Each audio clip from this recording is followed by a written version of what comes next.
Goose. Bennchoumy. Johwell, what up? Yo pa konen kote nou soti, pa konen ki bon nou prale, ki sa nou ye. Yo pa konen kote nou soti.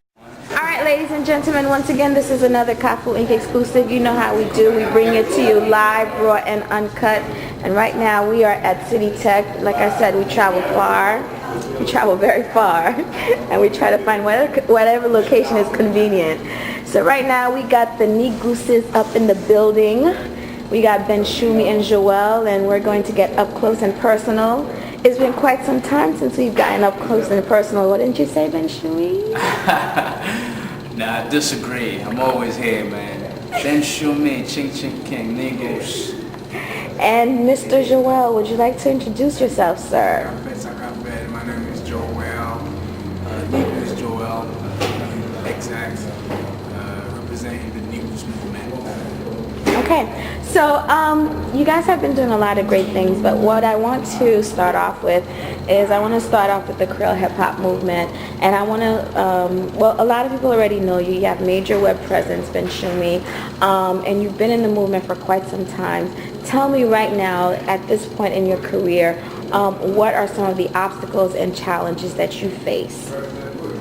Obstacles, I don't really think about obstacles, to tell the truth, you know, but as a Creole hip-hop artist, I think one of the things we would want to have more, you know, is like just having that chance to expose our music, because a lot of us, we're making music, but it's like there is a group of people that the music stays there. You know what I'm saying? So to have that that barrier broken down where more people can be exposed to the music, like more non-Creole hip-hop fanatics, I think that's the only thing right now that's, if there is an obstacle, that would be an obstacle. But as far as like anything else, it's beautiful. You know, it's a growing movement. You know, everything needs to start from one place and grow to the next. And right now, I think 2007 was a nice bridge to set us up for, you know, the next year, 2008 right now. And I think a lot of great things is going to happen. A lot of great things are going to continue to happen. So, you know, Creole hip-hop is here to stay forever, you know. So I'm just happy to be part of it and happy to be one of the contributors to the movement. Wow, that's great. So with that being said, so you feel like there needs to be more distribution of the music and so on, so that it can have a broader reach? Yeah, absolutely. Because I think right now, Haitian in general, like Haitian people, right, they are able to do major things.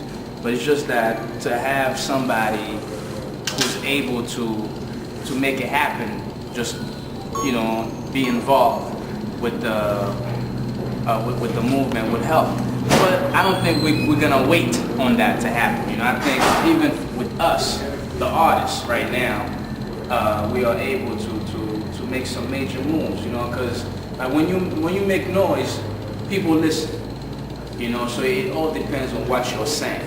You know, so it's a work in progress. So tell us some of the things that you've done since the last time we interviewed. The last time we interviewed, you were putting out your first mixtape out as a solo artist. And I want to find out now what project that you're working on. Alright, well, the last time we spoke, you know, there was a movie that was supposed to come out, Selfish Love. There was the first Bennchoumy mixtape that was supposed to come out, Crucifixion. Alright, and there was this book that was supposed to come out called, you know, Sex in the Church. Now, the movie came out finally. Zoom in on that. Alright, so first, you know, it's my first film, Selfish Love.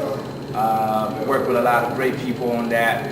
So it finally came out, including Sula from Kafouinc. So you could go to any Haitian stores and get a copy of Selfish Love. It's a great movie, so that came out. And then we also had the album, Crucifixion Part 1, that also came out. There was a lot of good songs on there. I think with the Crucifixion album, it set me up as a performer, because there was a lot of songs on there that I get to perform for in different venues, all over the United States, So that was good. And we're still waiting on the book. Yo, it's not easy, man, to the whole book process. It's still happening. The book is done, the writing is finished, but I'm still waiting for it to get published. Well, you're extremely busy, so where do you find all this time to get all of this work done? Well, right now, finally, I'm doing this full time, so it's like before I was getting all these things done, it was part time. You understand? So I think if you love something, you would always find time. Even if you have a 9-to-5 job, if rapping is what you love, you'll make time for it. Because that time you put into it will be 1,000% of you. Right. So I don't know where I find the time. It's just I find the passion and the energy to just put into that.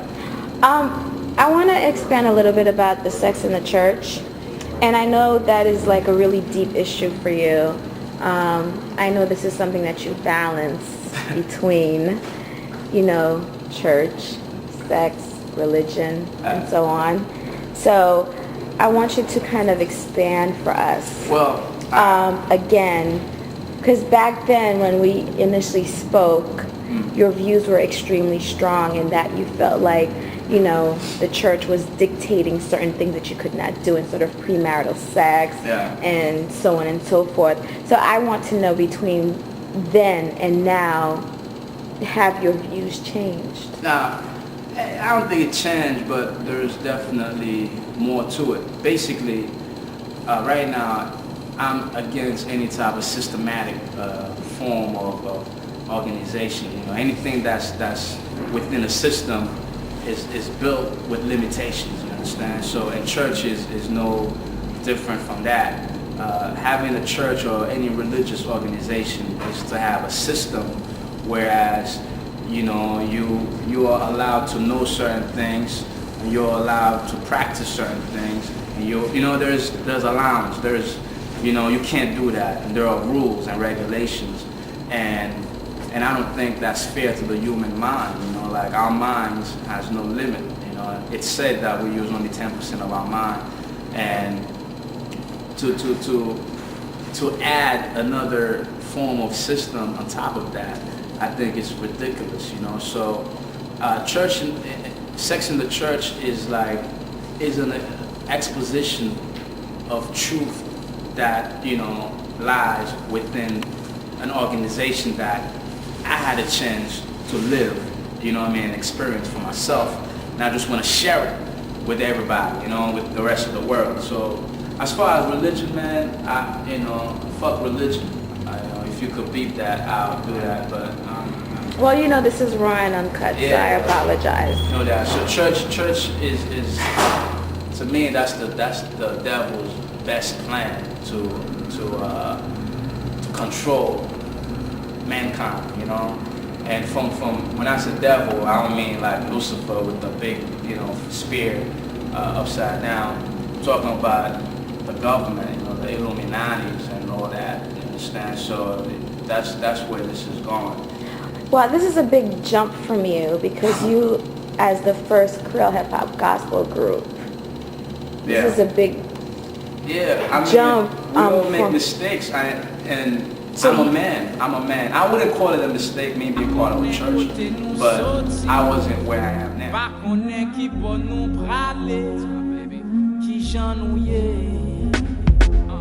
Moi son égouse, l'aide d'un coup calibous. Même sous elle irait, elle l'entrée, la vie plus douce. Écoute, mentalité moins, même si pied m'coute. Drapeau dans ponyette, moi d'un couillon ancien m'acoute. Moi là tout, ou qu'on est ben chouchou, c'est Kafou.